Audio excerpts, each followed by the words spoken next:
can wait all day. Good evening, everyone. Welcome to the regular board meeting of the Milford Exempted Village School District. I'd like to call this meeting to order. Roll call, Mr. Rabe. Mrs. Mason? Yes. Mrs. Nolan?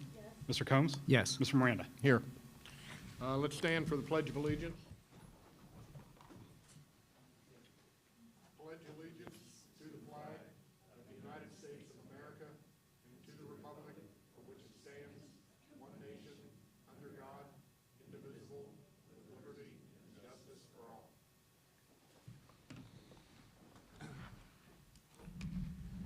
I need a motion to approve the agenda for tonight's meeting. So moved. Second. Discussion? Call the roll. Mrs. Mason? Yes. Mrs. Nolan? Yes. Mr. Combs? Yes. Mr. Miranda? Yes, thank you. I now need a motion to approve the minutes from the regular board meeting from May 19th, 2022. So moved. Second. Discussion? Call the roll. Mrs. Mason? Yes. Mrs. Nolan? Yes. Mr. Combs? Yes. Mr. Miranda? Yes, thank you. Now I'm going to turn it over to Mr. Spicer for introduction of the people for athletic recognition. Thank you, President Miranda, members of the board. Before we begin, I just wanted to mention that our sign language interpreters are not here this evening. They canceled on us. However, once the video is downloaded to YouTube, there will be closed captioning for those that need it. So just wanted to mention that in the meantime. Mr. Trout, I'd like to introduce Mark Trout, Director of Athletics at the junior high first.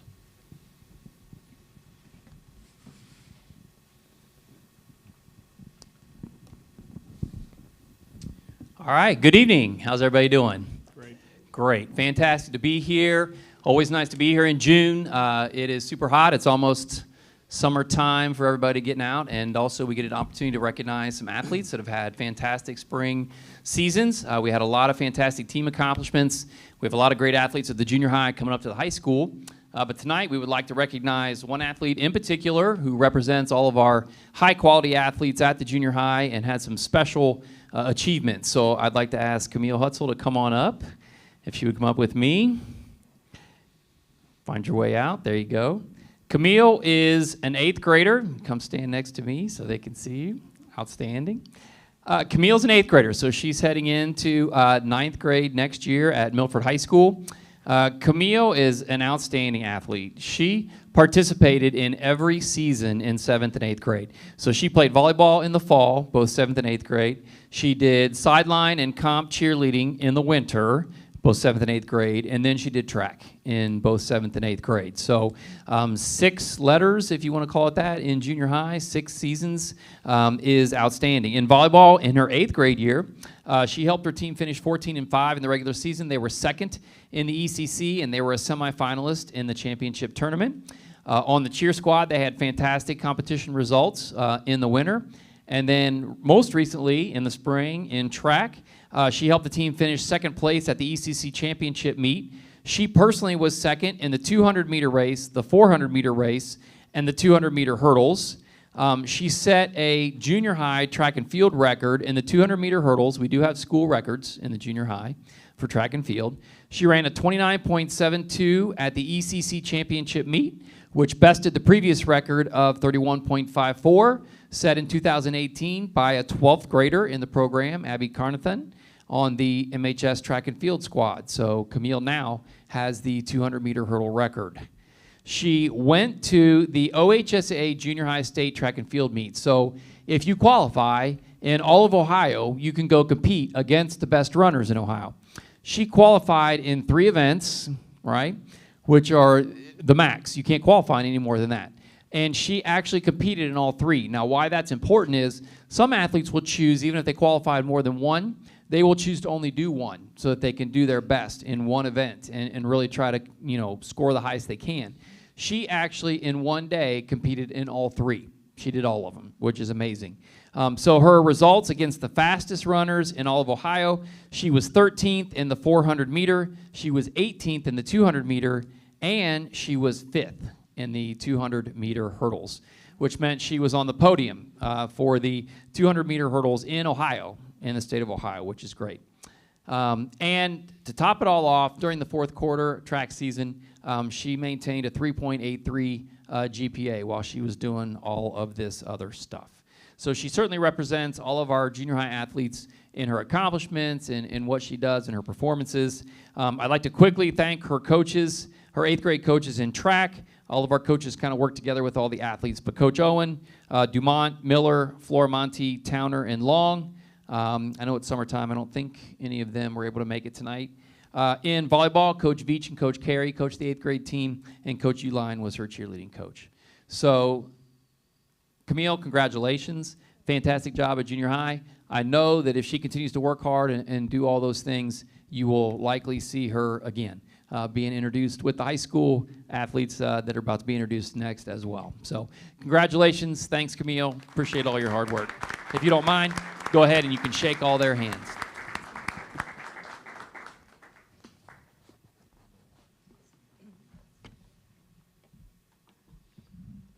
I'm starting to get a little worried now. My daughter has the 100-meter hurdle record at the high school, so. Camille, here's yours. Sorry, I just. There you go. Good job. You're welcome. Thank you. And up next, Mr. Zupka with the high school athletics.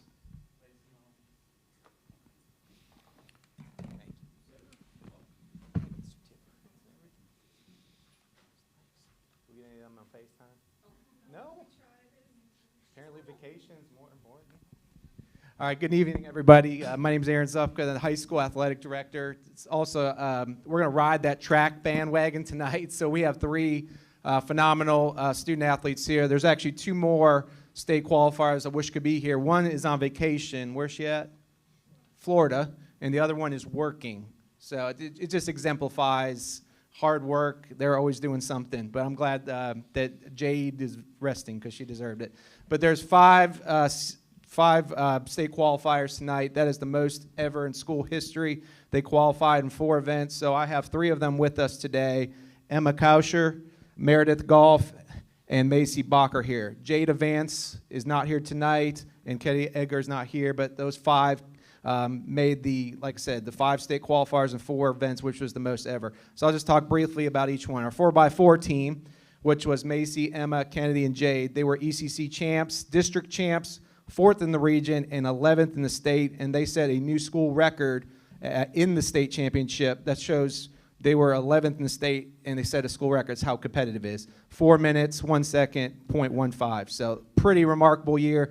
We're probably still a little salty. Our 4x1 and 4x2, they got a tough draw in the districts, and then regionals got rained out in prelims, but we're not going to talk about that tonight. Jade, who's not here, I do want to mention, she was our 400 dash, and she was the anchor in the 4x4.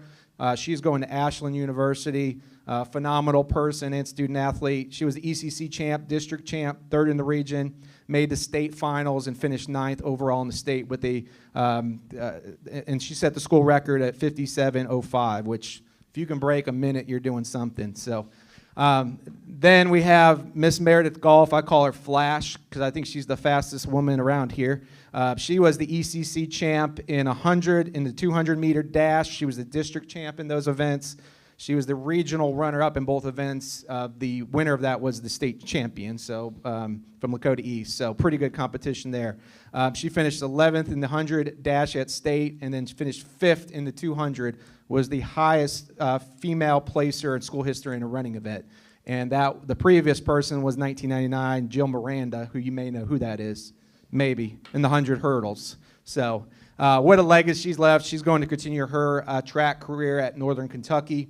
Our girls were 2nd in the league by 0.5 points. That was a tough ending, but I mean, it's amazing what they accomplished this year and the bar they set. You know, coming off a year or 2 of COVID, not having a season where we are now with our program. It's great to see Camille here because you're going to have we need some big shoes to fill all these people. 4 out of 5 are seniors, so we're losing a ton. We're glad to have Macy back, but we're going to have some opportunities to get some of our younger runners in. They were the district runner-up as a team, which is the highest finish ever in school history. I know that because I talked to Coach Moran, and he verified that. And Coach Moran has been here since our track team started in whatever, the 40s. It's the truth. I can't make that up. But they were a huge part, our first ECC All Sports Trophy Championship. But more importantly, as much as their successes they have, they are phenomenal young women on and off the track. Great group to coach, model examples of what we want in our student athletes, and I'm most proud about that. So please join me in congratulating our state qualifiers here with us tonight.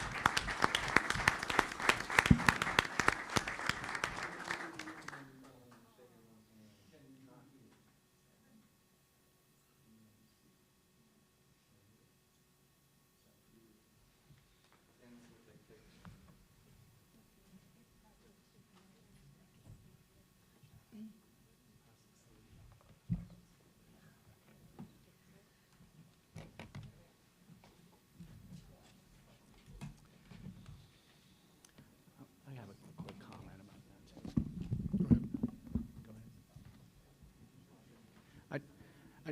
that.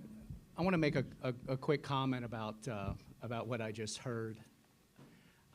I fortunately competed in Columbus eons ago at the state championship and competed in college in track and field, and I just know clearly how much sacrifice this team makes, not just the folks here, but the others on the team that contribute to the second place finish.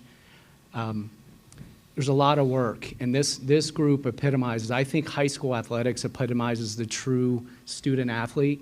When you get into college, it starts to get a little bit fuzzier, and of course then it's over afterwards. But just hats off. I personally know how much sacrifice it takes to carve out 1/10 of a second or less of a PR. And some of the things that I just learned, Camille, almost 2 seconds, lowering that record is wildly impressive, especially to me. I just hats off to all of you. I know how tough it is to run in circles. We used to say, "Can you believe they got us out here running in circles?" And to love it like you do is impressive. And I'm wishing all of you well. Congrats again. And finally, I always follow the track because I had a daughter who was in it, obviously. But we followed you extra close this year because you guys were the guys that put the nail in the coffin for the All-Sport Trophy. And that means so much to so many people around here. You have no idea. So congratulations. And Aaron, great season for everybody. Good job.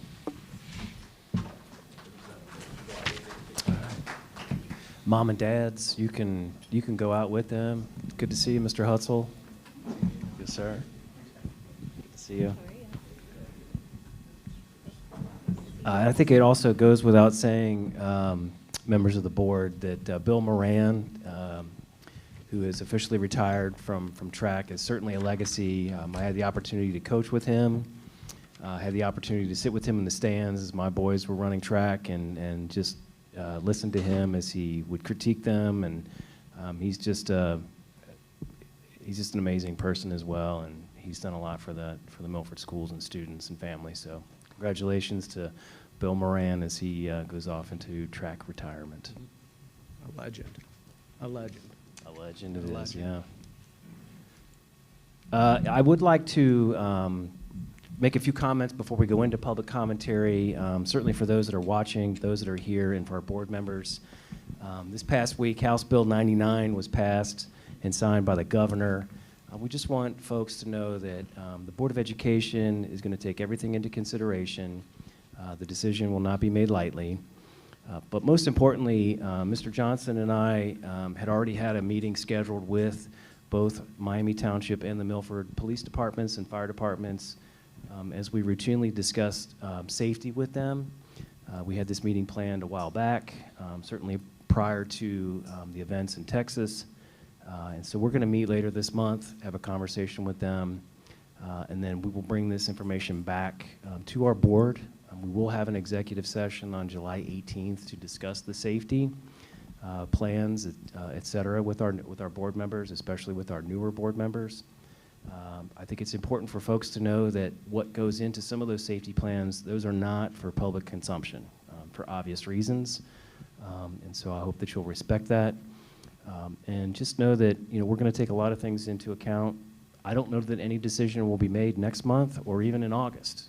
This could be something that could go on for a while as we gather information and as also we find out more about trainings from the state, if that's something that we decide as a board and a community that we want. So we will have opportunities for you to give input. We have received emails, I'm sure phone calls and et cetera. So I just wanted folks to know that prior to the public commentary piece. Okay, thank you. And that brings us to our first public participation. I have none at this time. Have no one? None. It's been a while since we've had no one speak at the first public participation. We'll move on. That brings us to the treasurer's report. Mr. Rabe. Thank you, Mr. Miranda. First item is recommendation for the approval of the board report for the month ending May 31st, 2022. Okay, I need a motion to approve the board reports for as of May 21st, So moved. 2022. Second. Discussion? Just a couple items I wanted to point out. We are 11 months of the year completed, so 1 to go. We are at 90, excuse me, we are at 86% of our appropriations spent at the end of May.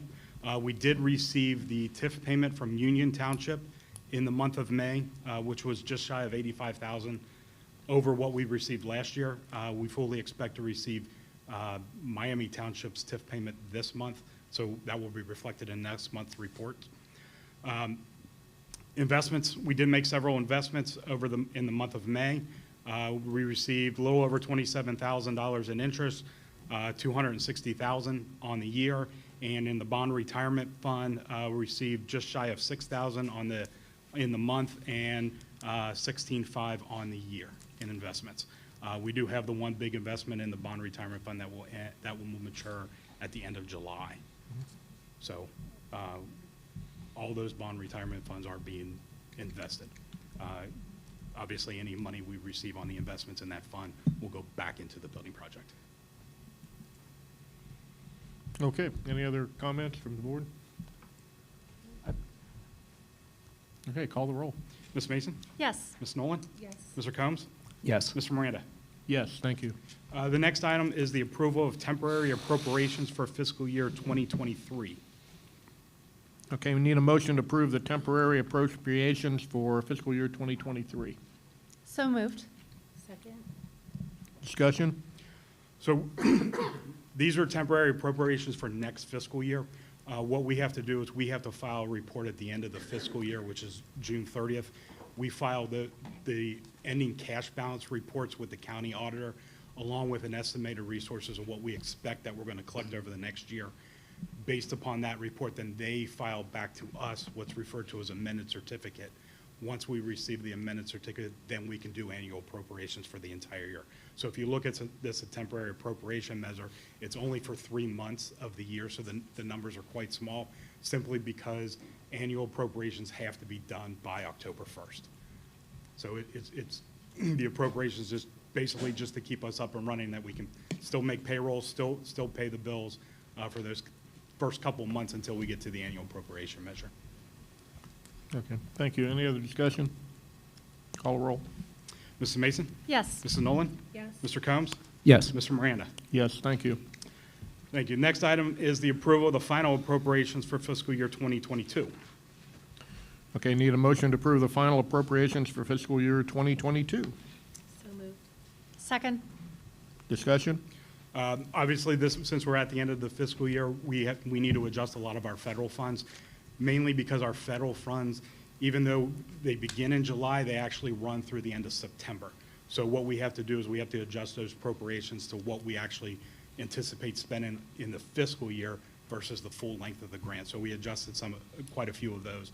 We also adjusted the food service because of the new federal funding and the way that's coming in, and then also picking up Norwood, and also because of the increased cost of food.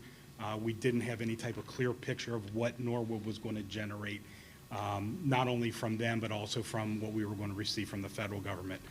So we needed to adjust the appropriations according to that.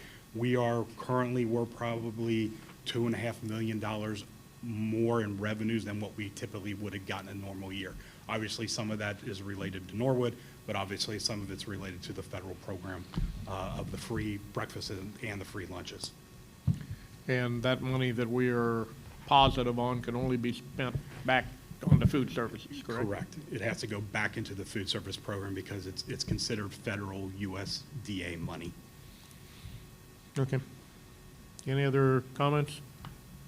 Before we finish with our finance portion, I know we have one more item, finance. I just want to make a quick comment. Several have heard me mention that I wanted to connect Brian with another treasurer, actually a few treasurers throughout the state of Ohio. And I was looking for treasurers in school districts that were not running in deficit. The majority of school districts do run into deficit. We've happened to find a handful that weren't. And what I wanted to do is connect Brian with that treasurer, not for any other reason, but to try to learn from that person. And that person is also going to be able to learn from Brian. So this is all in the name of best practice sharing. I know that John's a part of other supers across the area to learn from them. Brian does the same thing, and I'm simply trying to share with him others that are doing a similar job, facing similar challenges. They were able to connect. They've got a follow-up. Yeah, we're trying to find a time next week that works best. for So I just wanted to report out, and Ms. Fox commented in our finance meeting that we need to get on with this, and I said, you're right. Have gotten a couple emails about it. So I just wanted to address that. We are moving down the path. Brian is connecting with the treasurer at actually North Royalton High School. It's a suburb of Cleveland and between Parma and Strongsville, if you're familiar with the area. I'm excited for that, and hopefully you can report out any of the learnings that you have. So before we close on finance, I just want to make sure that everyone knew that we're going down that path and learnings are underway. I've lost my place at this point. Are we ready for a roll call here? Roll call for the appropriations. Roll call, please. You got it. Mrs. Mason? Yes. Mrs. Nolan? Yes. Mr. Combs? Yes. Mr. Miranda? Yes, thank you. Thank you. Last item is the recommendation of the donation of playground equipment from Meadowview PTO. Okay, need a motion to approve the donation from Meadowview. So moved. Second. Discussion? This is a donation of playground equipment. They put in just shy of, I believe, $40,000 worth of equipment. That's pretty amazing. Yes. And all of our PTOs are contributing similar amounts to that. Correct. It's a huge amount that offsets taxpayer. Absolutely. I think it's something that we don't really understand goes on behind the scenes, is how much not just money donated, but there's a lot of time and effort that goes in to from this organization. And I learned that it's so much more than just the playground equipment at finance. John, you sent an email out to the principals, and we got back some amazing contributions and things that are other than just hard playground equipment. So thank you to that org and really all the folks that are vested in that. Just hats off. It's more than playground equipment, I guess is my point. Yeah. And thank you. Yes, so we have a motion and a second. Need to call the roll. Mrs. Mason? Yes. Mrs. Nolan? Yes. Mr. Combs? Yes. Mr. Miranda? Yes, thank you. Thank you. Now we'll move ahead to the superintendent's business. Mr. John Spicer. Thank you, President Miranda, members of the board. This evening, under the middle school update, do have a couple items for you. The first one is we did have a community engagement last Tuesday, June 7th. It was great. Jeff is going to also share some of that information with you this evening. And that is Part B. And Part B, actually, let me go back to Part A, sorry. Our next engagement will be community engagement will be the first week of August. We have not nailed the date down just yet. We're waiting for SHP and Connor to come back with us on that date, but they did commit to that first week of August as the next opportunity for community engagement. We will be having a work session on July 18th, as mentioned a little bit earlier.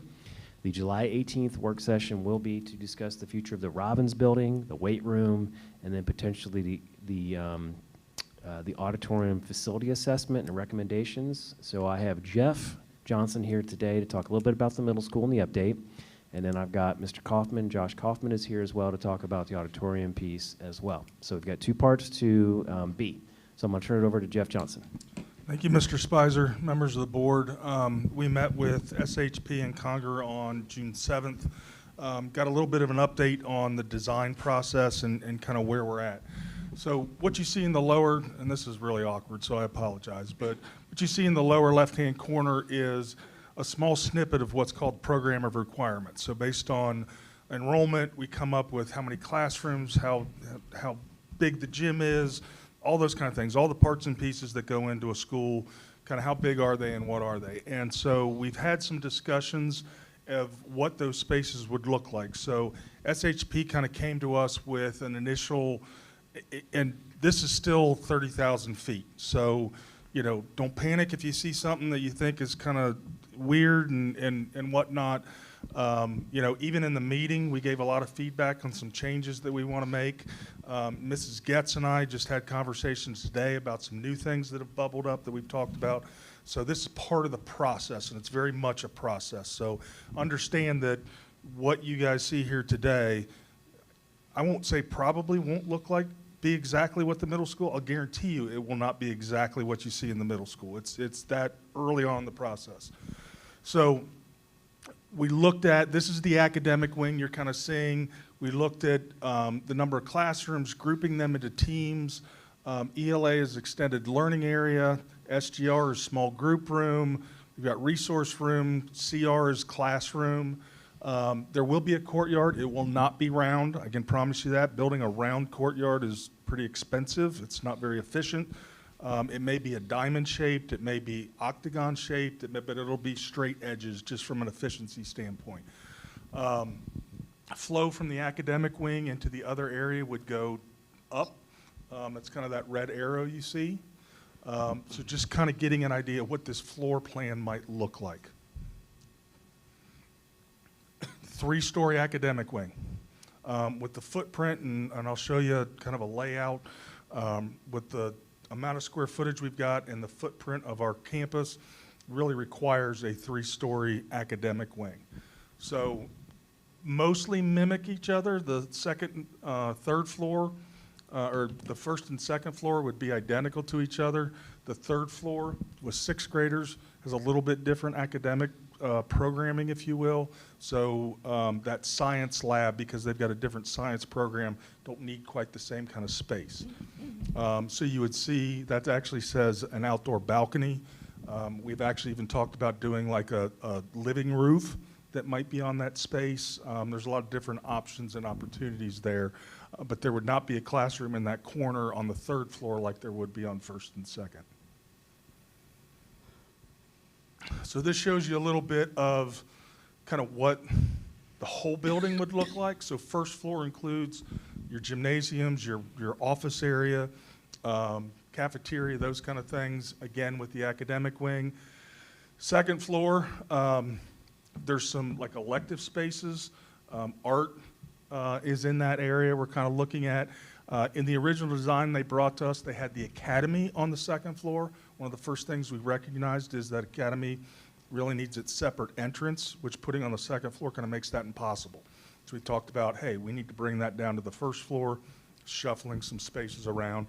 And then obviously the 3rd floor is kind of on its own because even in that upper area, there wouldn't be a 3rd floor. It's a little bit of a close-up of the, I don't want to call it the general area, the public area, if you will. You know, you've got a main entry with student dining. Your gyms are up at the top, you know, main gym, auxiliary gym with locker rooms and whatnot. You've got service entries, so your kitchen, your custodial area, your boiler room is in the gray. Music is in the orange. Your office area with clinic, receptionist, administrative offices are in the green. When we talked about bringing the academy down to the 1st floor, one of the things we talked about is kind of putting the academy where student dining is and kind of pulling student dining back down into where the courtyard is and potentially getting rid of the 2nd courtyard.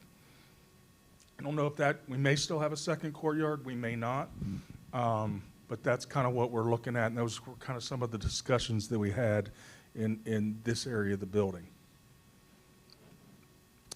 So this is the blue area, is the footprint right now of where that middle school lies. It's kind of hard to tell, but if you see the orange lines kind of dotted through there, that's Eagles Way. You can see the existing parking lot in junior high over on the upper right. And one of the things that we looked at was kind of saying, what's the volume of this space? Now we've got, as Mr. Spicer mentioned, we've got a work session on the 18th to talk about, you know, field house or nest. It's been discussed, and kind of what does that look like. So that's what's shown in that upper building. Those buildings have to be 60 feet apart by code. So if we do that, how does that lay out on that site? The light blue is the idea of potentially doing, now that's not the entire building, that doesn't include the basketball courts that we've talked about, but could that field house be rotated and kind of moved up where the basketball courts and the old Success Academy are? One of the first things that popped into my mind when I saw this, I asked him about stormwater retention. If you look real close, you can see that the proposed building is already over the footprint of where the current Robbins building is. What we don't have room on this site for, the way it's laid out right now, is stormwater retention, which if it went in the way it is, means you'd have to do underground stormwater retention. Underground stormwater retention is very, very expensive.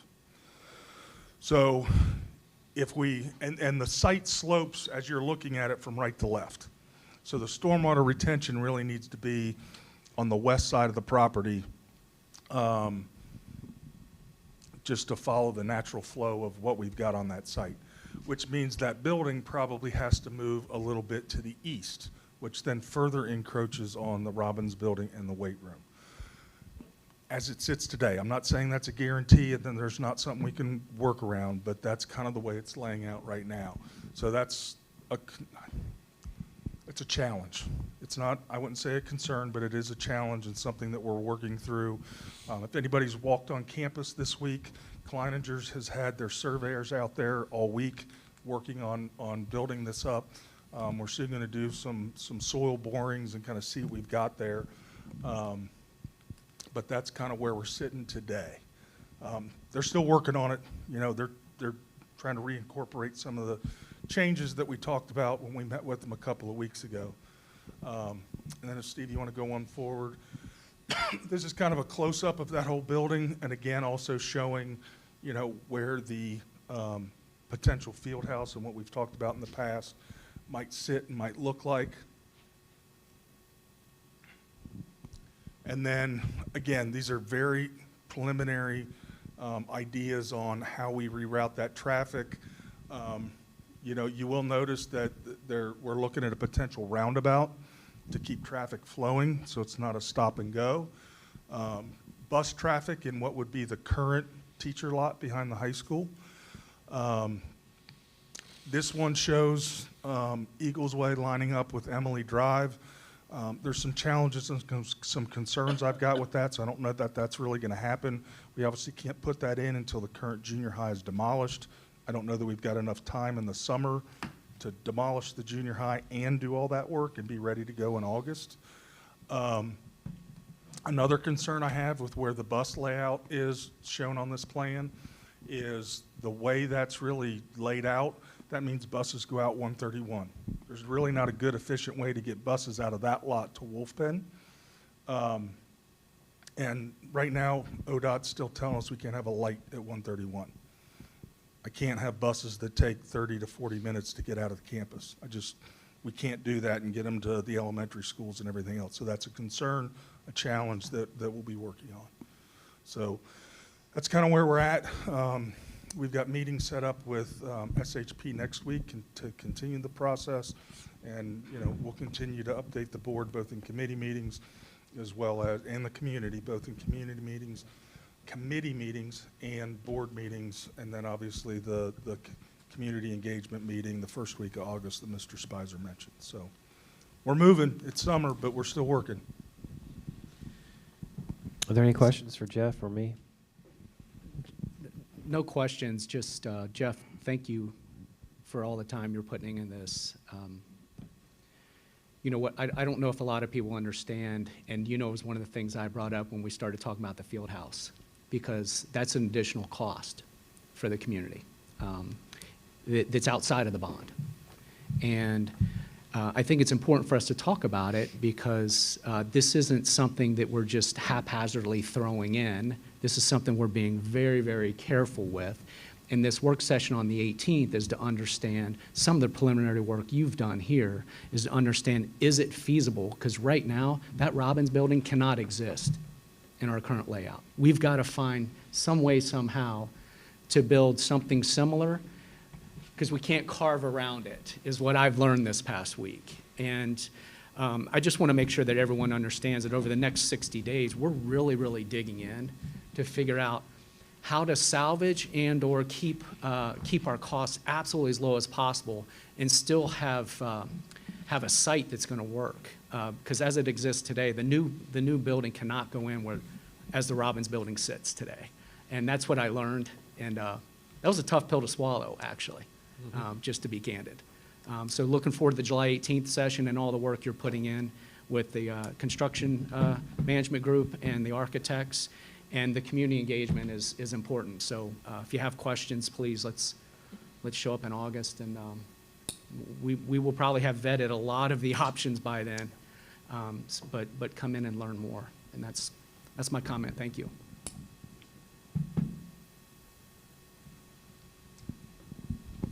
I think I gave them the appropriate wait time. We're going to move on to the auditorium. Josh Kaufman, Director of Fine Arts Extracurricular Activities. Josh is going to dig in a little bit and talk about an auditorium assessment that was done, how we got here, and what the findings are, and then potential next steps, and of course, a discussion at July 18th as well. Josh. Thank you. Just to give a little bit of background about how we got here and what generated the information I'm going to share with you tonight. Over the past year, Mr. Spicer and I had some conversations about our auditorium facility. As we put on productions, from time to time we have to rent lights, and there were different challenges of the space, and we wanted to really look into what is working in the space and what is not working in the space. And really that is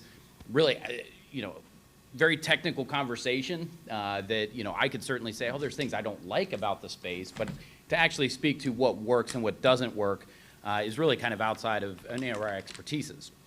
So let me give you a little bit of a historical background, very short, on the facility itself. The auditorium at the high school was constructed in 1989 as part of the major renovations there. Prior to that, all performances, anything with the stage, occurred in the cafeteria or gymatorium over at the junior high. This was the first auditorium for Milford schools. It has had a few major upgrades over the last few years. About 3 years ago, we put a kind of industry standard rubber stage covering on the wood platform of the stage. 2 years ago, we upgraded portions of the sound system, not the entire sound system, but some of the bigger components. And then it was about 10 years ago that we updated the house lighting. And when I say house lighting, that is simply if you're sitting in the seats of the auditorium, the lights that fully light or fully dim the space. So none of the technical lighting that we would use for theater productions. And then I wanted to give a little bit of a background on the usage of the space. And as you're thinking about all of these different components, keep in mind that the seating capacity of the auditorium is 472 seats. That's how many actual seats are in the facility. Annually, we have about 15 drama performances that occur in that space. That includes high school and junior high. There's about 10 choir performances. That is high school, junior high, and our 6th grade choir that perform out of that space. High school likes to, I know as a principal, I always like to have class meetings in the auditorium because it's a more intimate and controlled setting. That was possible at times depending on the enrollment of the class. Our average cohort or class size for fiscal year going into the next school year across the entire district is 487. So there are some classes in there that are in the 460, 470 range. There's some that are over 500. But just to kind of show that for the foreseeable future, the capacity of the auditorium will not house that. It is also the primary classroom for theater classes at the high school, as well as being used for faculty meetings, parent meetings, and high school study halls.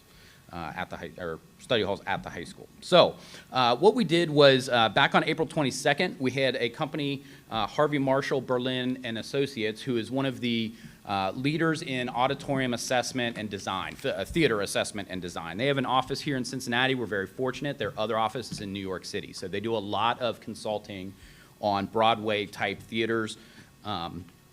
They are the only show in town, so to speak. Locally, I know the board member had that question. There are a couple other regional, but to fly somebody in and have them come look at the space, we were very fortunate to be able to have them come in and spend an entire day with us.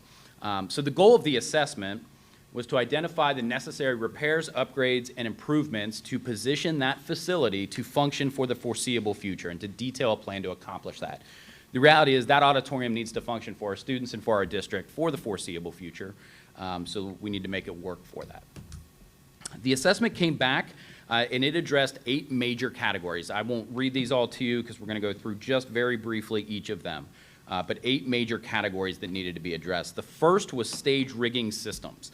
So the stage rigging systems are all of the pipes and rigging that you really don't see, but that they hold up our lights, they hold up our curtains. Anything that is suspended in the space is part of the stage rigging systems. Our current systems are original to the facility. They're extremely old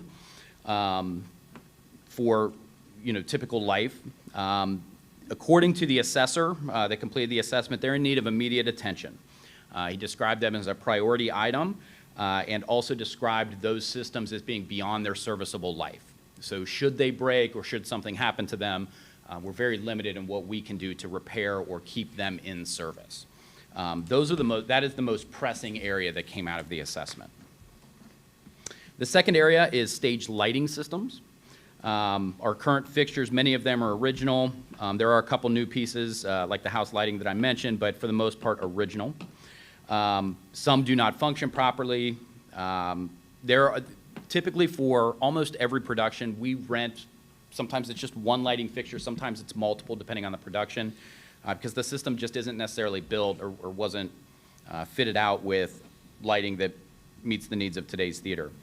So it details new LED lighting system and controls, which are industry standard. Obviously, maybe not to the point of paying for itself, but LED does come at a cost savings. Some of our spotlights that we use in the theater now, the heat coming off of them, you just can tell how much power they're sucking. And again, much like with the rigging system, several of those components, many of those components were described as being beyond their serviceable life. So as they break, we can no longer repair them. We have to replace them. This is a photo of the sound or the lighting system control board. That board is older than every student in our program and our drama director. It is likely original, as best we can tell, it's original to the facility. It's a stable system, but we're really pushing it beyond what it was designed to do.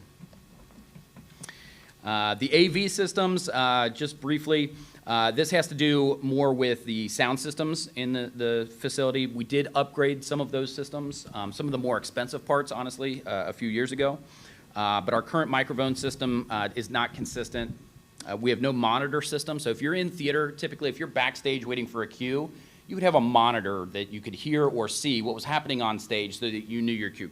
Currently, we have, our dressing rooms are actually in the high school cafeteria. So we have a role in the production as a student runs physically back and forth at about 30 to 40 feet to get somebody for their cue. So it complicates productions on the theatrical side of things, certainly. From an architectural standpoint, there were some needs that are really critical to providing an equitable, accessible space for everyone. So this portion, currently if you are in our auditorium, we do not have direct access to our stage from the auditorium. So if you can imagine, if we had someone at a production, at a class meeting, at an award ceremony that received an award, they actually have to leave the auditorium, go around the exterior of the auditorium, and come in from backstage. So that is certainly something that we'd like to look at addressing. There are 3 general access entry points to the auditorium. 2 of them are not accessible. They have a short stair that you have to go down. So this details the installation of 2 short ramps to allow for that, as well as the carpet being very old and tattered. So you can see here in this picture, that's that short step I was talking about, and the idea of just building a simple ramp that it was integrated to allow for that access. The next piece is the acoustical system. So those are really what makes your sound system work appropriately and sound good throughout the space. The original acoustic, everything acoustically in the space is original. It's old, it does not function properly. In the photo on the next slide, you'll see these acoustic clouds, as they call them, they're not serving any functional purpose. They are too thin. They have a gel coating on them that is not acoustically accomplishing anything. If anything, they're really just hiding some of the light fixtures that are behind them. So this would also include some installation of some acoustic panels on the side walls, as well as the hallway that wraps around the back.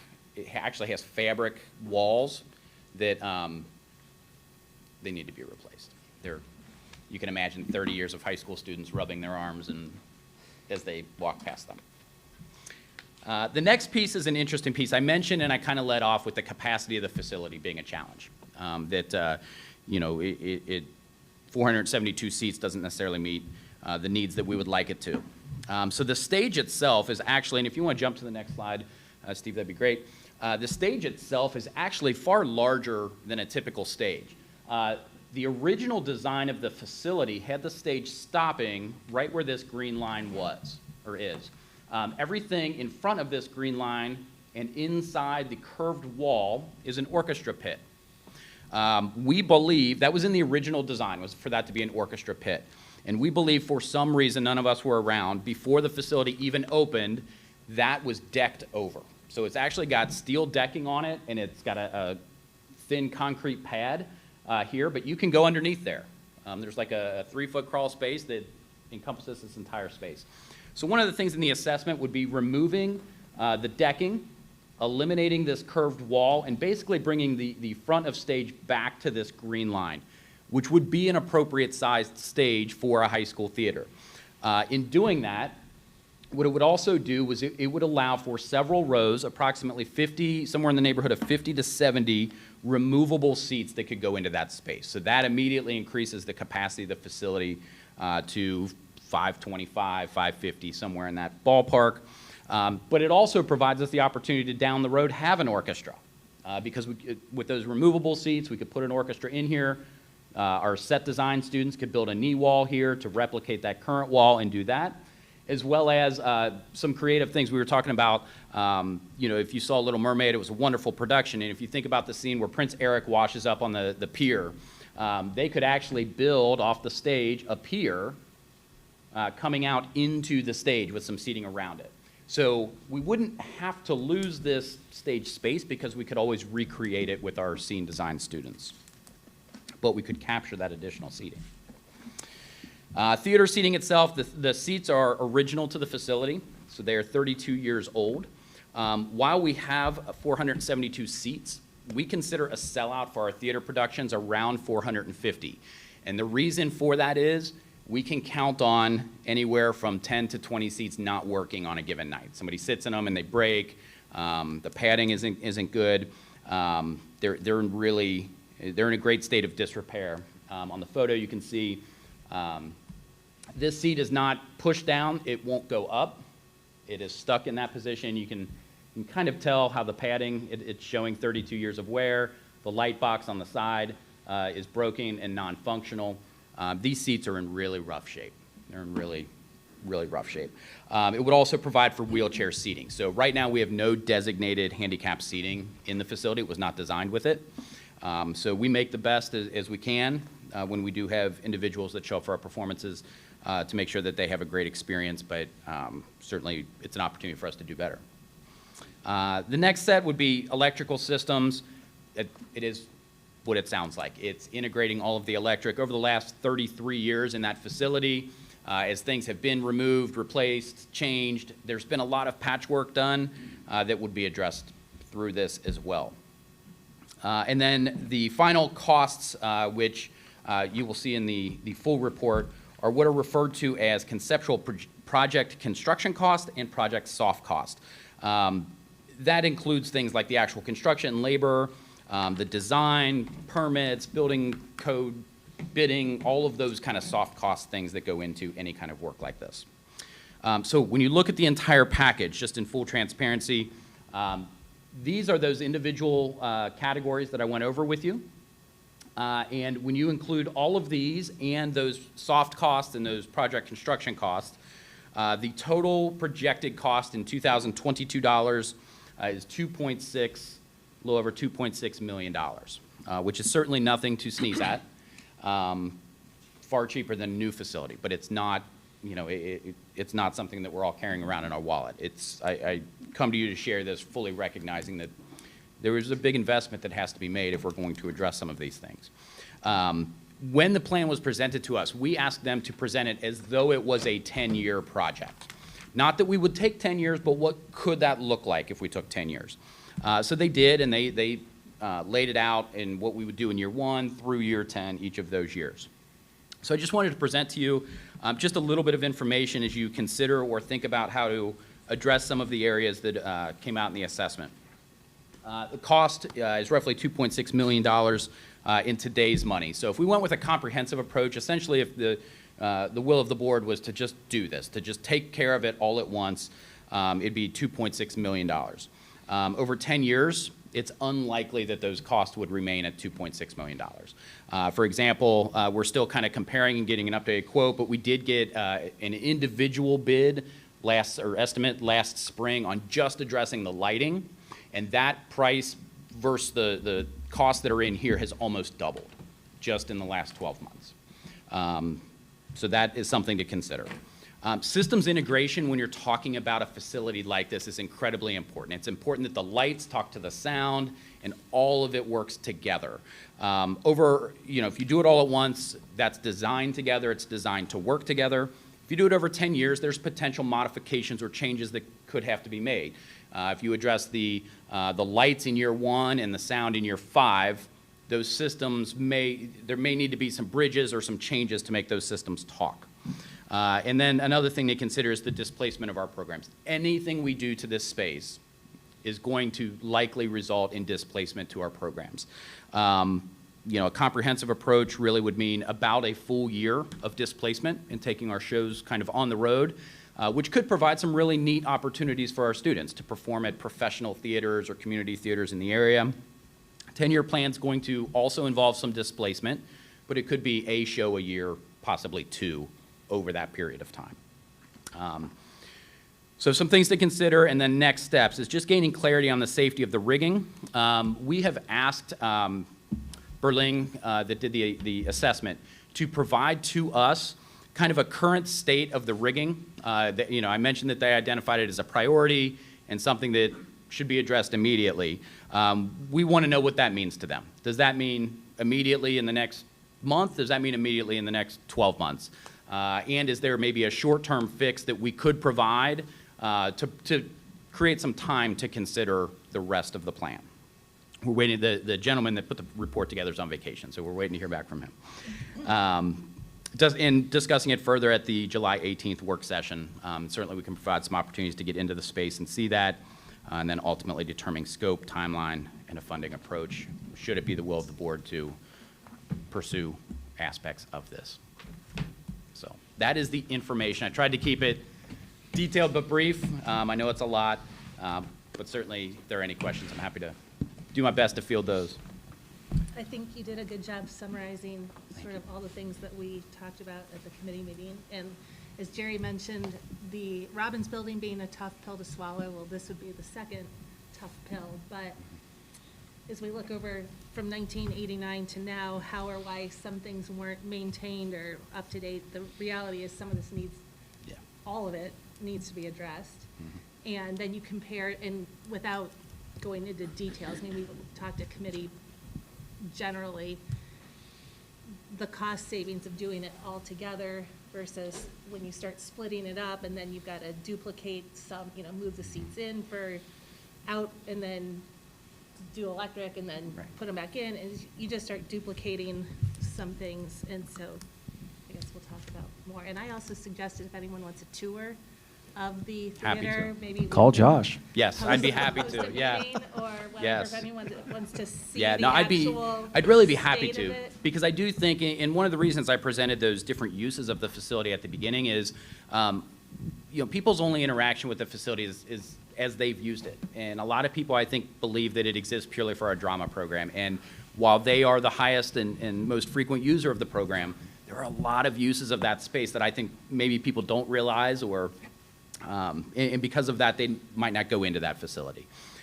So there are certainly a lot of opportunities to make that better for our kids and our programs.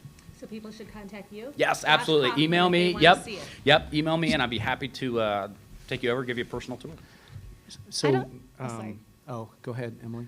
I'd also like to thank you, because I feel like doing this HMBA assessment was really a very fiscally responsible way to look at this. Obviously, they're experts, they're looking at it with different eyes. But everything that was asked for in this report, it's things like safety, equipment that's beyond its serviceable life, ADA accessible. I mean, clearly we want all our students to be able to participate in this space. And I think even moving that orchestra pit so that we could put some seating in there, so that we could possibly have some class meetings in there, the systems integration, I think these are all really important things. And it allows us to focus on where the money goes, because obviously building a new auditorium or starting from scratch would be way more expensive than this. And this is a very smart way to improve what we have so that it's usable for the most people. I do have another question. I know we rent out the fields to community. And like for my daughter's dance, we've hosted or had it at different schools, theaters. If the theater is more state-of-the-art, is that something we could rent out? Absolutely. Yeah, one of the challenges right now is because we've tried to, honestly, we've tried to rent out our theater, and the feedback we get is it just can't do what we need it to do.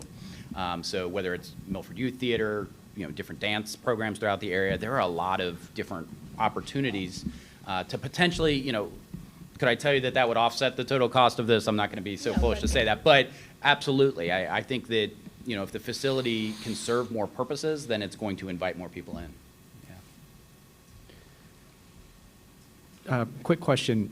Well, first comment, thank you. Yeah. Our public needs to hear all of the thought that's going into something like this, because again, as Melissa pointed out, this sits outside of the bond. So if I'm not mistaken, Brian, it comes from the general fund, correct? Yeah. Yep. So we've talked about two major capital projects tonight that sits outside the bond. And we start to think about needs and wants. And Melissa makes a good point with phasing in over 10 years. I think it'd be important for the public to know, what does that cost? Because it's not just cost of displacement, which is aggravation and all of those things that are hard to quantify. There's some true hard costs in a phased-in approach, and we can't ignore inflation across 10 years. I know it's difficult to talk about today, but even if today wasn't going on, inflation is a real thing, and 10 years from now, things will cost more. So I would encourage us, if we haven't already, to start to identify some of those costs over 10 years of the phased-in approach, because I would want to know that. Sure. Right? And I hope that others in the community share that. One of the quick questions I jotted, one of the quick questions I jotted down was similar enrollment. What did the consultants tell us is in other schools with similar enrollment, how big are these auditoriums? I mean, are we still constrained even now? Yeah, the reality is that our auditorium is undersized. It was built for a time when Milford High School was a much smaller enrollment. Many of the ones that are being designed now are being designed kind of with that community piece in mind. So they are being designed for more than just a class meeting, potentially up to an entire student body coming in, but with the thought of, Princeton has a beautiful facility, absolutely beautiful, and it's massive, way larger than their student body would need. But they can host things like OMEA regional competitions, things that do generate that revenue and become kind of a cornerstone or a centerpiece for the district to celebrate. So we are undersized, but the reality is that the our auditorium is landlocked in the building. So we can't change the footprint of the auditorium. We have to make within those walls work. Another great point to make during our discussion is that we can't get it much bigger than it is Correct. today. And it's undersized, candidly, even with all of the upgrades. Right. And it's just important for the community to know that. Yep. We obviously have to address the safety needs and the ADA compliance needs, full stop, no matter what. And that includes lighting. We can think that lighting isn't part of safety, it 100% It is. is, both for our performers and for our patrons. Yes. So I'm just thinking out loud as you go through this. I wasn't at the committee meeting, but, you know, when I saw this earlier, and then again tonight, just some things are going through my mind. And I'll just encourage us to address some of those things when we get together over the next few weeks, and thank you.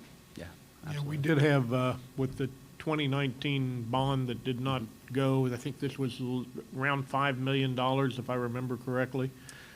And 5 to 6, I believe, for a new. And I would dare say it's in the 7 to 8 range now if we replaced it. Yeah, go for it. 2019, we had budgeted a 1,000-seat auditorium at $5.25 million. I had some conversations with Charlie Janigan at SHP, kind of talking about this assessment, and he said, today, that would probably be 7. I mean, I don't want to say off the cuff, but with the experience that he's got with all the building they do, he said it'd probably be 7. So it's not half the cost of building a new auditorium, but if you really dig into this assessment, really what we're talking about is we're not building the walls and the roof, but we're pretty much doing everything else. Yeah. You know, stage obviously would be modified, not completely replaced. But when you think about that, $2.6 million as opposed to probably somewhere in the $7 million range to build a 1,000-seat auditorium from scratch. And somebody asked about average size auditoriums. I know going through the planning and all the discussions of what we did propose back in 19, for a district our size and all the auditoriums we looked at, there was kind of a 800, 1,000, you know, I don't know of any school our size that's got an auditorium that fits every kid in the entire school at one time. But that's kind of seemed to be the sweet spot in all the other auditoriums that we were looking at a few years ago. Yeah, For and what it's the, worth. and the 2.6 million that we're talking about to do it at one shot, probably over 10 years, you're looking at probably, I'm spitballing here, but probably 4 million to get that done by the time we get to We there. haven't gotten into those kind of details, Mr. Miranda, so I don't want to speak to that just yet. There's also, Josh and I have talked, there's things in here that may or may not really be needed. I don't want to say there's like wish list items in here. There's definitely some needs. As Mr. Combs, you said, there's definitely some needs no matter what we need to do here in the next 12 months, and we hope to get some more feedback when the assessor comes back from vacation. There's definitely some efficiencies that can be done by doing it all at once, and there's also some things in here that I don't know that necessarily need to be done. Now, I'm not saying that's going to cut $1 million out of this budget that we're looking at, but significant dollars that we may not necessarily need to spend money on. And that's part of what we're going to be working on for the next month, and hope to bring back to you all at the work session on the 18th, and make this a part of that work session, as well as talking about the nest. One of the things that's in there that, just to give an example of kind of when we talk about kind of optional or nicety things, would be the installation of like a marquee that actually like thrusts out into the fly center, you know, that you could change the lettering on and say now showing, you know, whatever show. Would that be beautiful and amazing and look great? Yes. Does that need to be done? No. So there are some, you know, again, it's not $1 million of the project, but there are absolutely some things that we could strip back in here to be a little bit more cost. Well, or not necessarily strip back, but actually Go to boosters or. go to or- boosters, yes. go to private individuals. That's how you Yep. get more done. Yep. Okay. Any other comments? Just thanks. Thank you. Yep. Thank Thank you. you. Thank you, Mr. Kaufman. All right, on to item number 2. The Citizens Advisory Commission, we did have 111 members of the community put in for that. We were going to take about 20.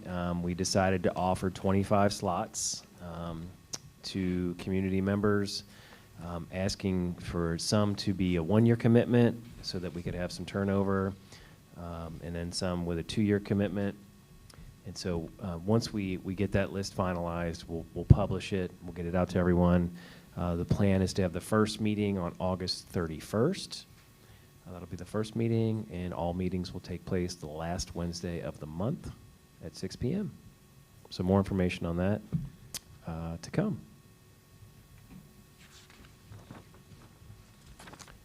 All right, moving on to item number 3, the VARTEC contract addendum, asking for your approval for this change order. Okay, need a motion to approve the change order for VARTEC's contract? So moved. Second? Discussion? Yes, so the VARTEC change order, I'm going to let Rob talk if he wants to, just a little bit, but this is just an easy swap out. We did add a curriculum tech. Yep. Let's talk about what we're swapping out and then what we're going to do with that.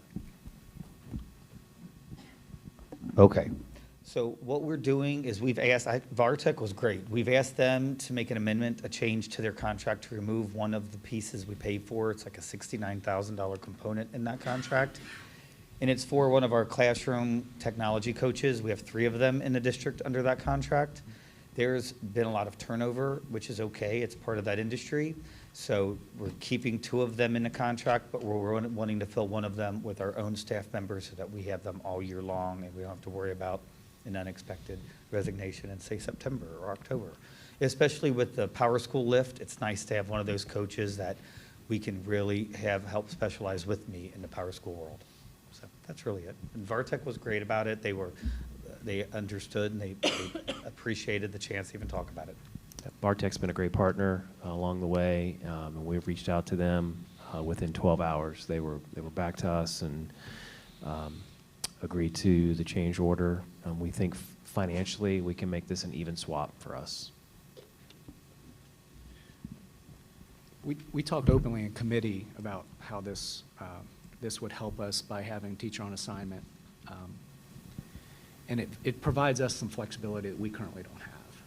Correct. So it seems to make a lot of sense, and if we can reduce costs at max, stay neutral, I'm a big fan.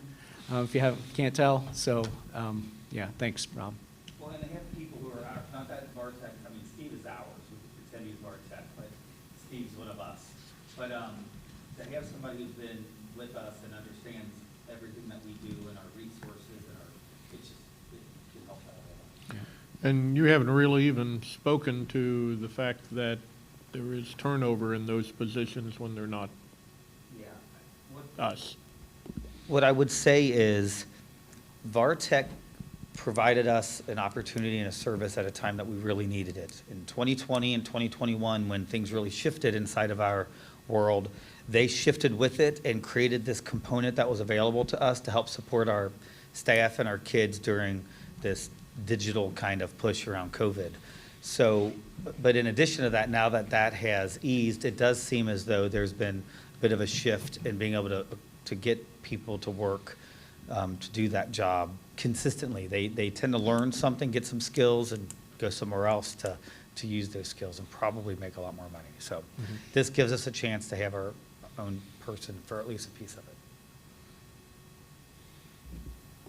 it. Okay, any other discussion? Let's call the roll.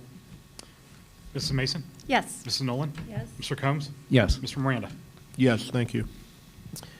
Under the next 3 items, 4, 5, and 6, we have some policy discussion. Under item 4, we do have the first reading of policies 1 through 4 listed, and we'll bring those back at the July meeting for approval. We did discuss all of those in our policy committee meetings. So moving on to number 5, asking for your approval of the 1 through 6 policies, regulations, exhibits, etc.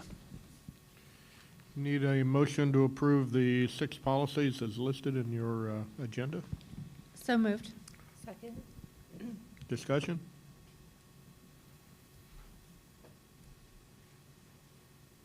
Hearing none, call the roll.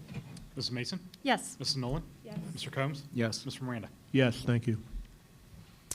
Under item number 6, I am asking for your approval to suspend policy JECBA, admission of exchange students, and the regulation that goes with it for the academic school year of 22 through 23. Okay, I need a motion to approve the suspension of the policy for admission of exchange students. So moved. Second. Discussion. So this will allow us to admit more exchange students throughout the year as we have capacity to do so. So it would give us the opportunity to allow more than just 4.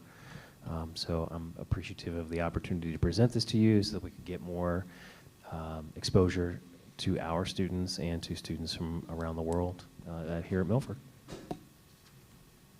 And we're not at the point of discussing. We will likely have, I have a 5th one in the agenda, yes. Okay. Okay, that's later in the agenda. Yes, sir. Okay, sorry.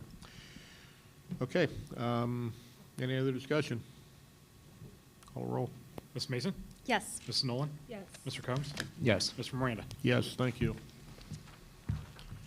Okay, moving ahead to human resources, I'm going to, Jenny has a 7-page diatribe. We spent, this is going to take a little while for us to get through, but we will get through it.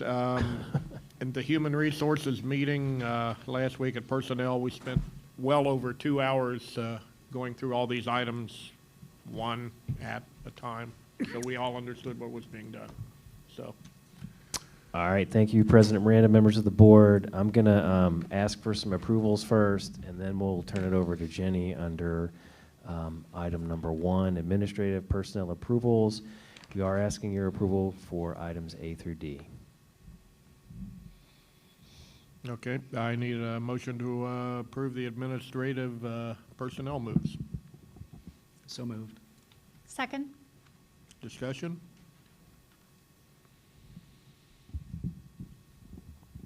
Let's take a vote. I just Oh, have a brief comment. yes. So I'm going to vote yes to approve it for today and C on the stipend, just to put those 4 people into what everyone else currently has.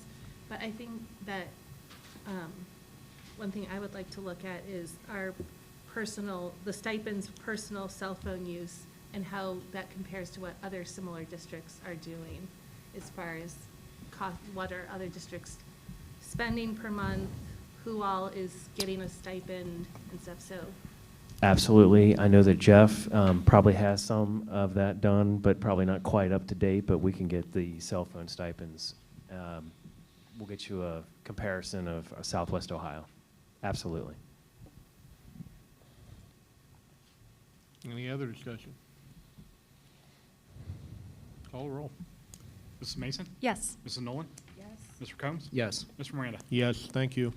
All right. I would like to turn it over to Jenny Berkeley to get us a couple introductions. Yes. So President Miranda, members of the board, this is a very productive time for human resources. So we are very thrilled to have all of our new hires, and we will be extending the offer for you to meet all of them at the Milford University on August 4th and 5th. So they will all be together in one room, so that might be an opportunity for you to get them to know them. But tonight is very special because we are able to announce our 2 most recent administrative hires, and they are both coming back home to Milford. So first, I would like to extend a thank you to our internal team and then all of the others who participated in giving their time in both finding the best and the right fit for each of our buildings. So after a rigorous process of nearly 40 candidates, the Meadowview team, the Meadowview committee selected Mrs. Nicole Ward as the next principal. Nicole Ward started her career as an intervention specialist at Milford Junior High School. From there, she became a building coordinator, assisting elementary principals with student services, event creation, testing schedules, and providing other support. She also participated in building leadership programs, one of ours being the Aspiring Leaders, where we work from the district level to help grow current teachers into potential administrative leaders for the district or elsewhere. Mrs. Ward then moved to Summit Elementary School in Forest Hills as an assistant principal. While at Summit, she led and participated in all aspects of elementary education, including instructional leadership, PBIS, testing, special ed discipline, evaluation, safety, and community building.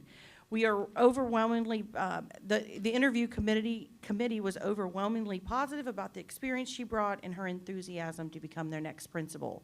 Tonight, Mrs. Ward is actually out of town at a professional conference, so I did want to share her 1-minute video that she did for the committee that introduced herself. So this was one piece of the final interview round. So Steve, if you're able to show that, and she will be with us in July for a formal introduction. Hi, my name's Nicole Ward, and I hope to be the next principal of Meadowview Elementary. A little about me personally. I live in Anderson Township. I am the mom to 2 beautiful young ladies, Charlotte, who is going to be going into 6th grade, and Lucy, who's going to be going into 3rd grade. I'm married to my husband, Jeremy, who is a teacher at Loveland High School. A little bit about me professionally. The 22-23 school year will mark my 20th year in education. I started my career as an intervention specialist at Milford Junior High School. I taught there for 14 years before moving into a building coordinator role at Meadowview and Mulberry Elementaries, which prepared me a lot for the current position I'm in, which is the assistant principal at Summit Elementary School in Forest Hills School District.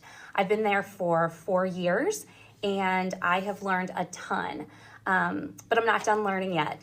So I'm looking forward to spreading my wings a little bit and taking on a leadership role. I would love to be a part of the Meadowview community again as a leader and as a partner in students becoming their best selves. I look forward to the possibility of coming back to Milford and adding to the already amazing things that are going on there. I look forward to meeting all of you and exploring this opportunity further. Thanks so much. Have a good day.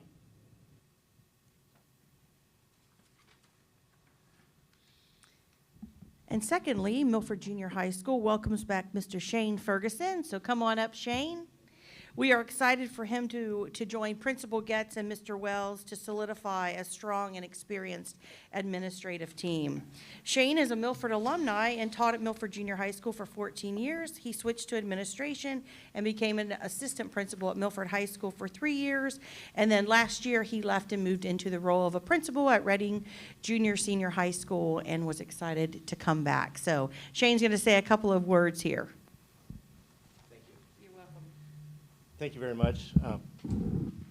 I'm excited to be back. I live literally a stone's throw away from here. I really enjoyed my time where I was this past year, but I really realized where my heart was, and that's in the Milford District and serving our students who serve and the community that served me. So I appreciate the opportunity to come back and hope to make you all proud. Thank you. And now you can go through the next laundry list, Dave, of several pages. I don't think it's quite as long as it was in May, but we'll have June and we'll still have a few more in July. So thank you. And Shane, welcome back. Good to see you back. I think it's notable, and I learned this in the committee meeting this past week. We've had a handful of people that's returned to Milford that used to be here, and it's just been impressive to me. We affectionately call those in corporate America boomerangs. I say affectionate because it is with love, not malice. And for them to come back says there's something good brewing in the district. And welcome back, Mr. Ferguson. Welcome back, Ms. Ward. And there's several others I learned about this past week that it's pretty impressive. So, yeah, it's good stuff. Next. Thank you for recognizing that, Shane. We're glad to have you back, and Nicole. You know, they bring back some great experiences, some growth. We're looking forward to having them. Great energy from both of them. Also, would like to note Emily Doblinger did leave us. She would be considered a promotion, corporate world. She's headed to a district office position in Northwest Schools, so we're happy for Emily. As well as she grows. We're also happy for Alora Edwards, who is going to step into our Assistant Director of Nutrition Services position. That's a homegrown as well, so we're excited about that. So with that, I'm going to move on to certified personnel approvals, asking for your approval for items A through G. Okay, I need a motion to approve the certified personnel, items A through G. So moved. Second? Discussion? Call the roll. Ms. Mason? Yes. Ms. Nolan? Yes. Mr. Combs? Yes. Mr. Miranda? Yes, thank you. If I could, on item A, approval of some resignations, I'd like to recognize Becky Parker, who's been a longtime teacher at the junior high school. I would consider her a friend and great colleague, and so we wish her the best as she goes into retirement. Number 2, Amy Asolo. She will be heading to the Hamilton County Educational Service Center as a teacher coach. Kara Belsky is, I think, living Jenny and my dream of moving to Southern California and just having a wonderful life in the sun. And she is a wonderful teacher. We're going to miss her as well. And Mary McMahon is moving on to Sycamore. So just wanted to note those. Moving on to item 3, exempt personnel approvals, asking for your approval of items A and B. Need a motion to approve the exempt personnel changes here, items A through B. So moved. Second? Discussion? Call the roll. Ms. Mason? Yes. Ms. Nolan? Yes. Mr. Combs? Yes. Mr. Miranda? Yes, thank you. Would just like to note number A1 there, that Andrea is moving on to, I believe it's UC, University of Cincinnati Medical, her dream job, if you will. So we're happy for her, and certainly happy to have Emma Fry with us here at the board office, and she's an alum as well. Moving on to classified personnel approvals, we are asking for your approval of items A through H, or excuse me, A through M. Need a motion to approve classified personnel changes as listed in your agenda. So moved. Second? Discussion? I do have a question, because I wasn't at the personnel meeting. Mm-hmm. About, I don't know who this is a question to, about how many nutrition service employees are at each of the elementaries? I'm going to turn that over to Jeff.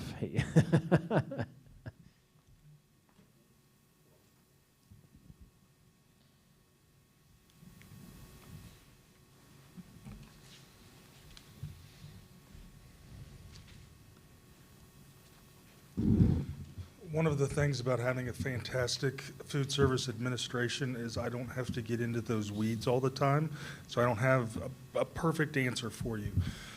We've got some schools where we've got 2 people. We've got some schools where we have, 8. The high school, Milford High School probably being the biggest staff. So they range, kind of mimics, it changes based on the enrollment. And participation actually more than anything. You've got 600 kids in a school, but only 200 of them eat. You don't have as many employees as you have 400, but almost every one of them eat.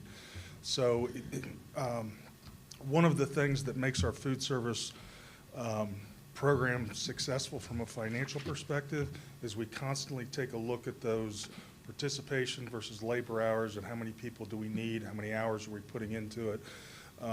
That and food costs are obviously the biggest things that go into the expenses that we have in any place. I want to guess, on average, I'd probably say 4 to 5. But I can look into that and get you some more detailed information moving forward, so. I was just noticing on here that there were 4 resignations from Pattison, and most of the other ones are just like 1 here, 1 there, 1. So that just seemed like a lot to me. And if you're saying there's a average 4 to 5, that seems like their whole. It is the majority of So are their. we doing exit interviews to see why 4 out of 4 or 5 resign?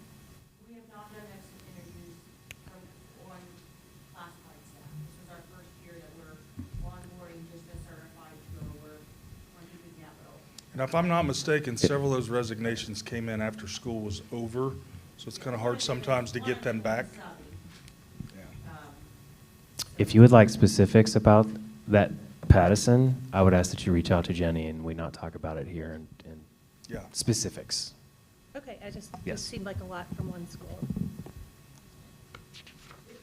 Overall, there's a lot of turnover in food service. Probably more than, maybe that was 6, but from month to month, there's a lot of turnover. I mean, just because we're also serving our 9 buildings, 10 buildings, and then also all the multiple buildings are on, the districts that we're serving. So, but I'd be happy to have a conversation and bring Jerry, who's leaving, but Tina is her new predecessor, will be taking over and has been in the trenches this year as the assistant food service director. Can I join that as well, Jenny? Yeah, that'd be great. So, thank you. Any other discussion? Call the roll.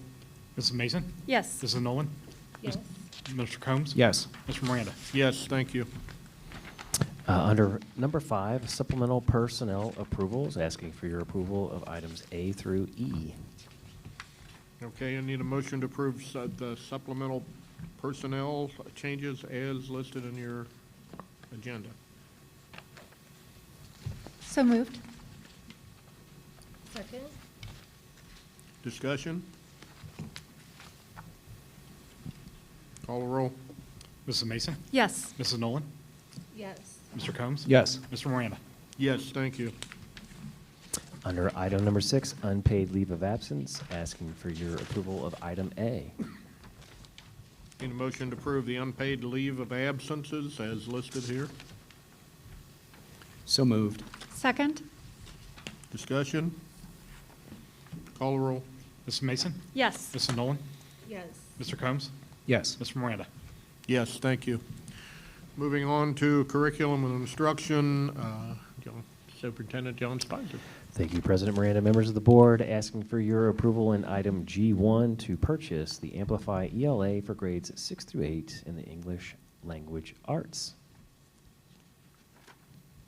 Okay, we need a motion to approve the purchase of items for 6 to 8 ELA. So moved. Second.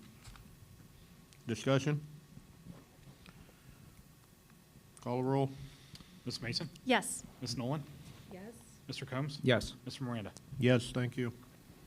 All right, moving on to number 2, G2, approval to adopt the following curriculum maps: English Language Arts 9 through 12 and financial literacy.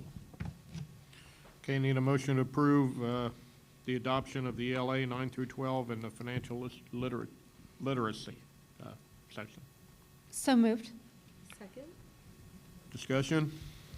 I would just like to say, I went through the ELA 9 through 12 curriculum map thoroughly, and I am just impressed with how much work went into this curriculum map. I know it's a lot of work to put behind this. I think the public really appreciates being able to access all of this information, and I just think it's a really great thing that the department is doing.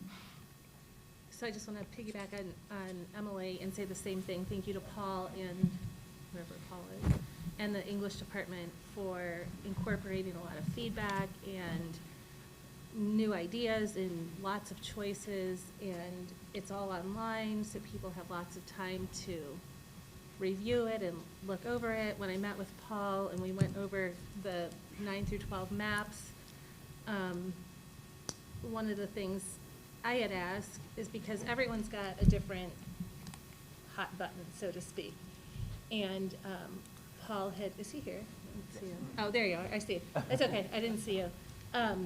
We talked about, since parents don't have time to read all these, and there's a massive list of materials, which gives everyone a lot of choices, to maybe ask the teachers or the staff who put a lot of time into developing these maps to, you know, if there's hot button items on any of these books, maybe just on the website, you know, someone said, this book's got language, this book's got sexual material, that whatever could be a hot button, and then people could go down the list and say, you know what, that bothers me or doesn't bother me, or whatever, and kind of take that, or guide the parents so they can kind of look at this massive list, because while the options are enormous, which is great, that just only emphasizes that one person or parents can't read them all, so just help guiding them. I think it's good.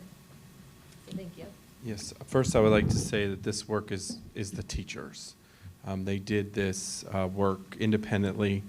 John and I met with them a few times just during the rocky last few months and just reiterated that they are our guides when it comes to the work that we do and how it prepares students for college, career, or military. And so this was their best effort. Some good examples were when we have them up the fourth quarter of 10th grade, we did keep in the Time of Butterflies, but we added Joy Luck Club. Very similar, less controversial, less content that may not be appeasable to some families. Our 9th grade kept quite a few of choices in there. Most of our 11th grade has choice. You'll see choice embedded throughout most. We did find a few quarters where there was an all-school read, but they were books that we had used for many, many years. So we see all-school reads incorporated in terms of local high schools that have used The Life of Pi, Curious Incident, Dog in the Night. So things that are globally used around the area that our staff confidently put inside of the work that they do. So we'll continue to work with them, make sure that parents have access to material if it is offensive. Teachers will work to make sure parents are aware of the choices that are there in terms of what's best for their kids and their house. And we're confident that what's here as the academics, that there is something for everyone, and it's a good path forward. Now, like I told the committee, it does cost us a little more money to do this. We did purchase about almost $30,000 more choice books, and the incorporation of graphic novels. Graphic novels are kind of the things that kids grasp into, but again, 3 choices in that unit. So kudos to the teachers, it all lies with them. They did the hard work. They weren't forced to gravitate in any way, shape, or form. In true fashion, educators kind of can read a situation and find a path forward without compromising what it means to have a quality Milford academic experience. Paul, do you feel like it's better than it was? In terms of where we are politically and the environment we are in, yes. It's a much better path. It meets the needs of more people, and everybody can find a place here, right? We're a public institution, a public school. Everybody can find a place here. It just took us a little longer to get here than some people would have liked, but that's the nature of what we do. We have to take our time. Yeah. Well, thank you. I applaud choice for our parents of the community, and this is providing more choice than we've had in the past, and I agree. I think it's a better path forward. Thanks to not just you, but you gave credit to the teachers that put the hard work into this. Hats off to all of them to create a map that serves more than prior and gives our parents choice. So thanks to the entire team. Good stuff. Any other comments? Call the roll. Mrs. Mason? Yes. Mrs. Nolan? Yes. Mr. Combs? Yes. Mr. Miranda? Yes, thank you. Under item 3, approval of curriculum pay, asking for your approval of items A through E. Need a motion to approve curriculum pay items A through E as listed. So moved. Second? Discussion? Call the roll. Ms. Mason? Yes. Ms. Nolan? Yes. Mr. Combs? Yes. Mr. Miranda? Yes, thank you. Under item 3 there, under that curriculum pay, I would like to also note that Dr. Dunn and his team of teachers and their work on the standards-based report cards. So great work with the teachers, 27 of them committed time. So we're grateful for that, and it will show that standards-based report card will show for all of our students. So that great stuff. Thank you, Dr. Dunn, and those teachers. Under item 4, asking for your approval of a foreign exchange student, Guillermo Villalobos of Chile, to attend Milford High School. Need a motion to approve a 5th foreign exchange student? So moved. Second. Discussion? I just think this is a really great opportunity. I feel like the more exchange students we have, the better opportunity for our students to interact with them, and it's a great learning opportunity for everyone. And I think I know the answer, but can you go over where our foreign exchange students are from? I've not committed that to memory, Dave. I'm sorry. I believe we had Germany, we had Spain, we've got Chile, Denmark, You have two from Spain. So there you go. And we have one that is possibly not coming. So is that person for sure going to be replaced? And if so, is it going to be replaced from the same country, or we don't know? Not finalized, so we know there's a pretty good possibility one of our students is not coming, not finalized the final placement yet. So there is a family that's locally hosted, they're gonna host again, but we're just waiting for the agency. I guess my comment is, what a wonderful international experience for our students to be able to interface with kids from all over the world. Yes. He'll be ready for the same quiz next time. I will be. And I guess we got ready to call the roll. Ms. Mason? Yes. Ms. Nolan? Yes. Mr. Combs? Yes. Mr. Miranda? Yes, thank you. Now move on to business operations.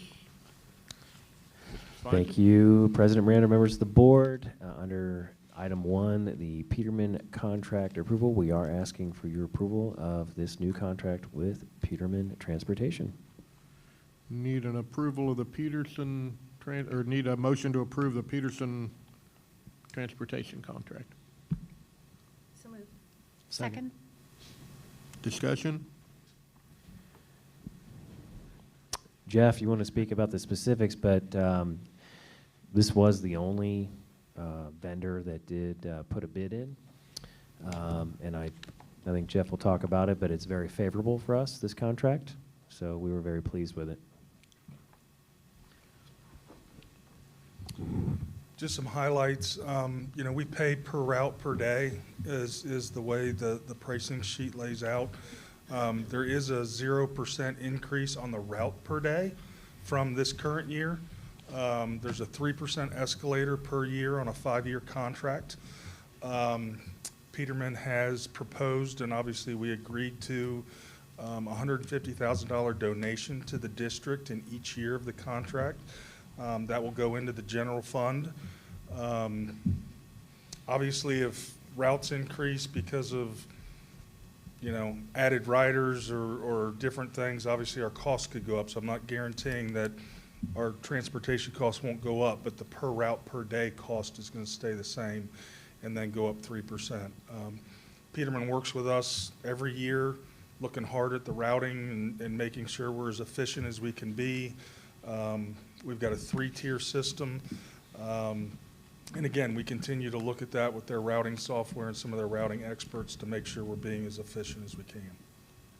I think it's also important to note that there are surrounding districts that use Peterman. We did not have any bus interruption this past school year with COVID, whereas other school districts had rolling blackouts.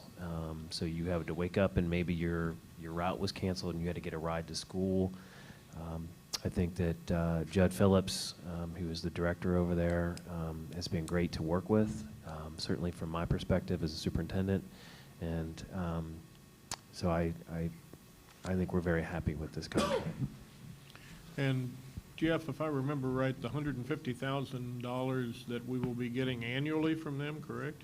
It just about covers the cost of field trips?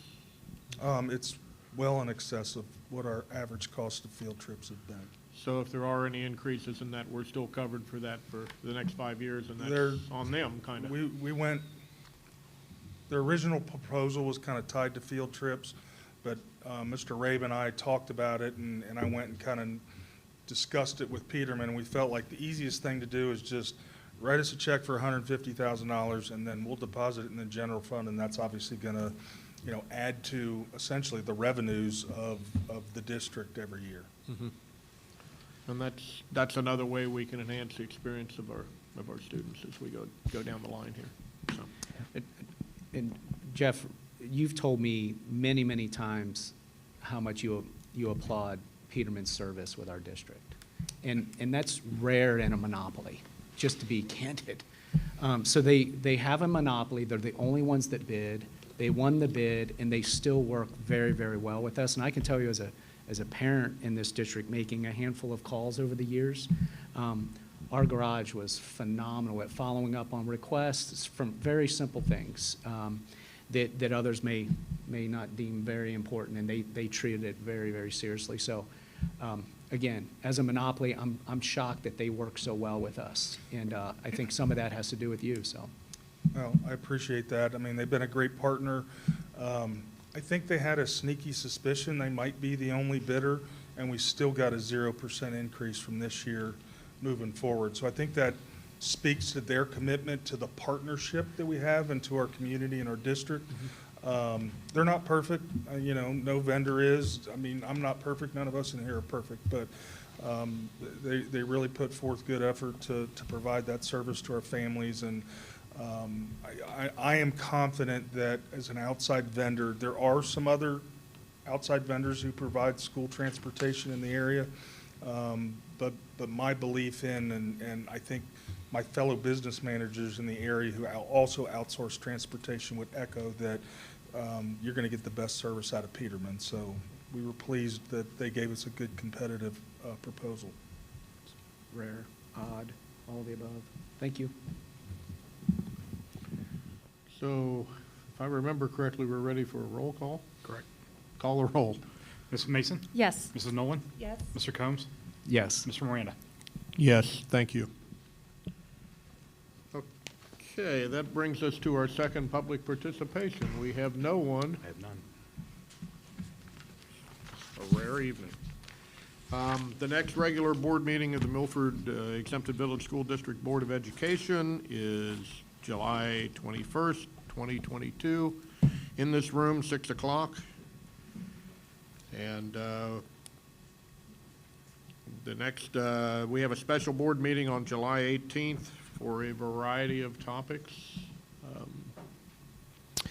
So the July 18th board meeting will probably come here first at 5 o'clock and go into executive session to discuss safety, as I had mentioned earlier, and then we'll come back. We're in a time limit. We're going to come back in here at 6 to start the work session. And to be clear, the 5 p.m. session for everyone is going to be primarily centered around the auditorium and the At 6 p.m. That's at 6 p.m. That starts at 6, but you're correct. Auditorium, the Nest, yeah. the Robbins Building, and the weight room. Okay. That's solely that discussion that evening. I was trying to bullet the topic, so that one's at 6. 5. Okay. Yep. So we'll start at 5 p.m. with a 59-minute limit, and then we'll get back in here and get after it at the work session. Yep. Okay. Thank you for that clarification. So we come to the time at the end of the meeting where we have discussion from members of the board or anyone. Any comments? I do. I just wanted to note that we most recently put out on social media that on July 9th, that's a Saturday, we are going to have a job fair here in this room. It is a classified job fair, so we're looking for custodians, food service workers, extended day workers, you name it. We're going to be here, open interviews, if you will, conversation. And so that'll be July 9th here. Jenny will be here, I'll be here, and then the rest of the team that's 8:30 to 11. We'll start at 8:30 a.m. Yes, lots of likes and shares. So if you're on the Facebook, please like and share as well. I think that's all I have. I wonder if there's any good news coming. There might be a little bit. There is some good news. Well, first, let me get to the mic here. First of all, good news is we have now broken ground at the soccer stadium. We did that the first week of June, if I remember correctly, Jeff, is that right? And anybody that's driven by there can see about a 20-foot high pile of dirt, so they're moving some serious dirt around over there as we get started for that, and I'll give you a little bit more on the soccer stadium here in a minute. Community engagement, we held one on June the 7th, had some pretty good attendance, and that was kind of our first time to see what we saw tonight at the board meeting. So for those of the people that came, we appreciate input from them, and we'll talk a little bit more about the next community engagement here in a minute. Also, the third thing of good news is, and good news is when we're off, there's not quite as much, but we did have the administration, the Board of Education, and the staff participated in the Frontier Days Parade. I think that's the second year in a row we've done that. I think we got that with Mr. Spicer.